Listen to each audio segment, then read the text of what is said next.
Hi, everyone. Nice, bright, sunny morning. We're all ready to go, yes? Yay, right. At least it's not raining, it's not snowing, and it's not cold. So those are all good things. And what's even better is we're all here together this morning for an incredible program that, frankly, I have been chomping at the bit to hear since we've been putting it together. It is, read my script now, we come together to share insights about how culture surrounding nonprofit work and charitable giving is rapidly changing, and how we as leaders in the nonprofit community can come together to embrace these new realities. Our distinguished speakers today will talk about ways to adapt to a shifting nonprofit landscape. Today, our sessions will focus on how culture shapes our vision of community, fundraising, ethics, and challenges, including the evolving donor base. Your board's voice, or your board's role in building leadership strength, and what it takes to develop meaningful diversity, equity, and inclusion initiatives for your organization. So as always, though, our program stems from our BBB standards for charity accountability, and our mission goal is to help nonprofits operate effectively. Who are we? Does everybody know the Better Business Bureau? Show of hands. Okay. We're standards-based. So when somebody says, what is the BBB? We're a standards-based organization, standards for businesses as well as, in this case, standards for charities. And we are totally nonpartisan. As a trusted monitor in the marketplace, BBB promotes trustworthy businesses and charity practices. We fight against fraud, and we help people find businesses and charities they can trust. So we have a lot going on to work in the community.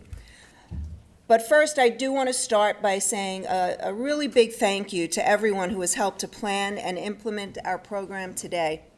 Our sincere thanks to our symposium's patron sponsor, American Express, and one of our board members, Richard Brown, raise your hand, is here today from American Express.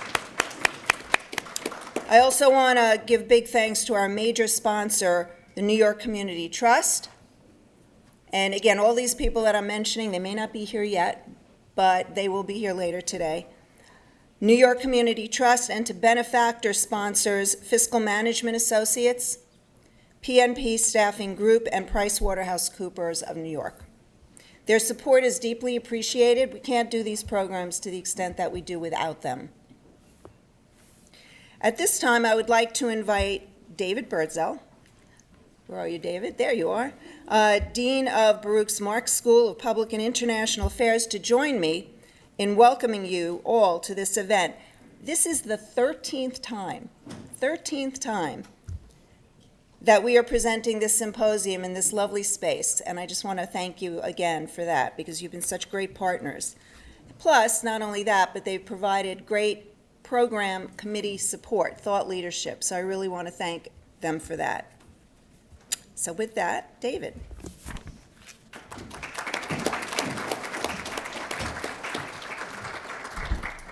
Thank you, Claire. Good morning, everyone.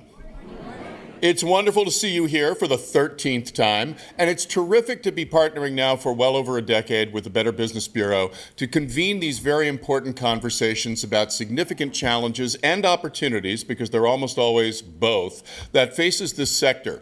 And I can't think of a better group to be here to participate in that conversation, given the roles that you serve every day in advancing the causes that your several organizations serve and making those institutions themselves robust on behalf of all of the communities served in this city and, of course, throughout New York State.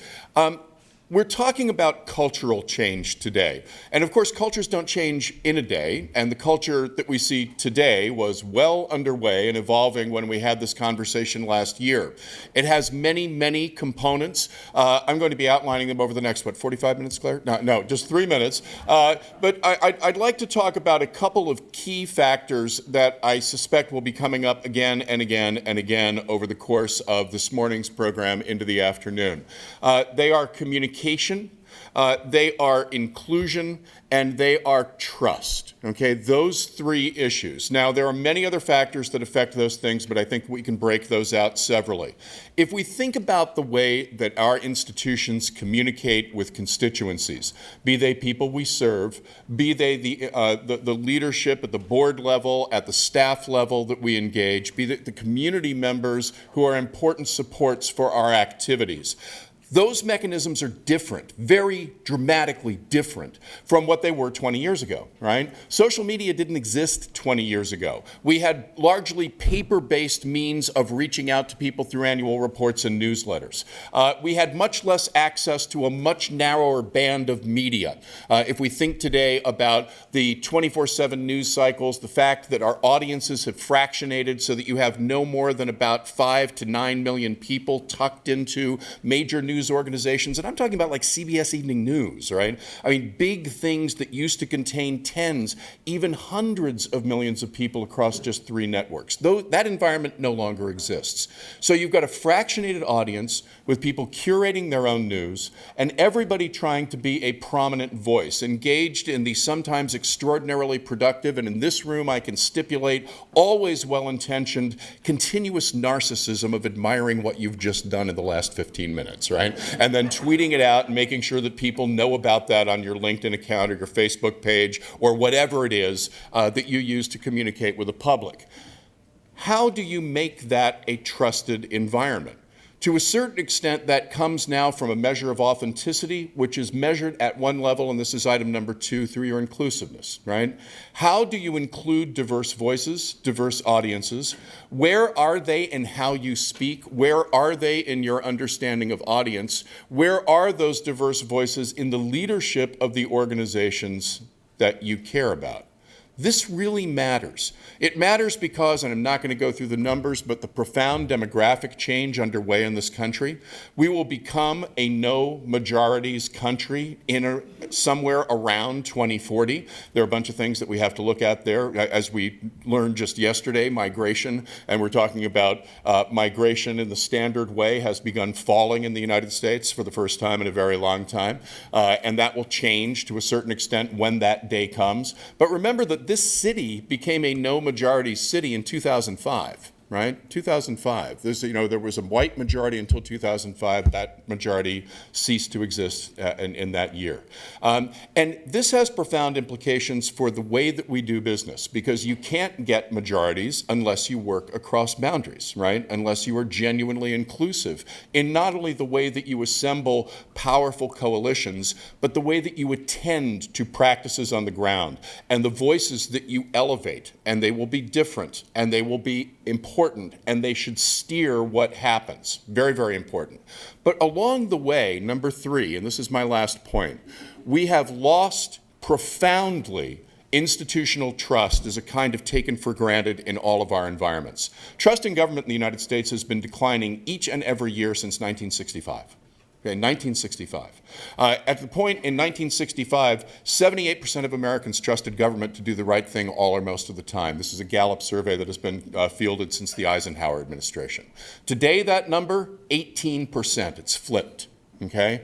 The nonprofit sector sits in an interesting place because we are closer to the communities that we serve, and in many cases we are constituted of the communities that we serve, right? With members of the service population, and so in many cases on our boards, and profoundly, we hope, please, influential on the practices that we undertake. But trust in nonprofits as institutions has also begun to decline. Okay? This is not just a United States phenomenon, although that's what interests us most.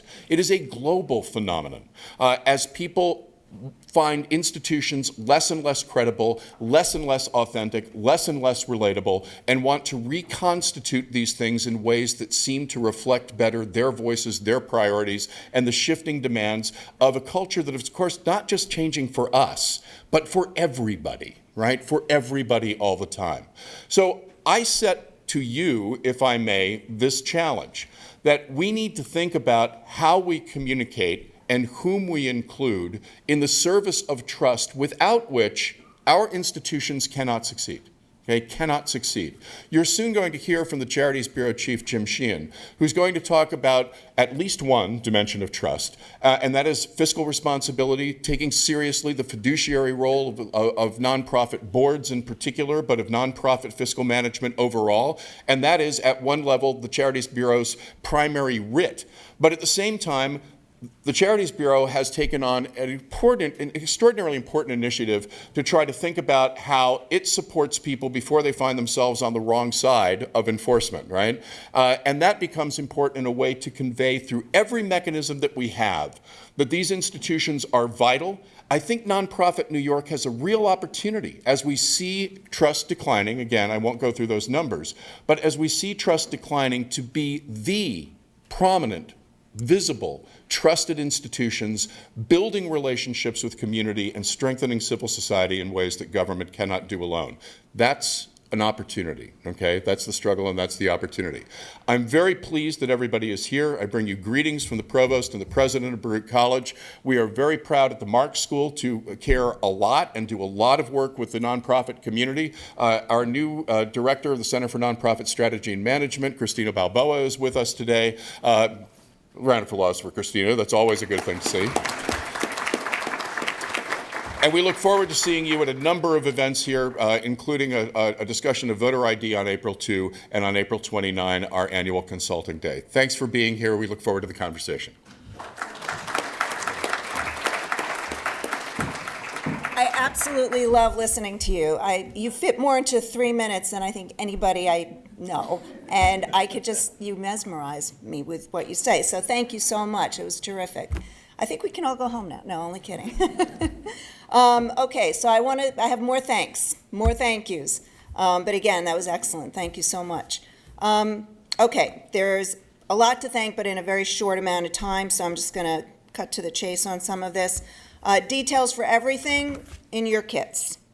The program committee helped to plan the symposium and to invite the speakers.